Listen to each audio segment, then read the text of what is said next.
Paano nangyari na idiniklara na ito ng Diyos pagkatapos si Maria nung mamatay dinala sa langit kasama katawan, kasama ang tai at ihi?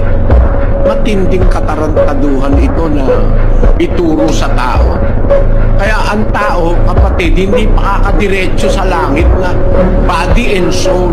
Aalisin muna yung katawan mo, papalitan ng panibagong katawang ukol sa langit. Ito, binaliwala na lahat ng papang umimbento na si Maria raw dinala sa langit, body and soul. Yan ang agaguhang aral. Ang katawang lupa na nasisira, tumatanda, no? Nagkakasakit, nasusugatan, tinatabla ng baril. Si Juan Bautista nga tinabla ng itak tinaga ang ulo no? Yan, papalitan yan kung maliligtas ka ng katawang ukol sa langit. Kaya hindi totoo yung doktrina ng Katoliko na si Maria dinala sa langit body and soul. Wala sa Biblia yan. Antikristong aral yan. Hindi yan ang aral ni Kristo.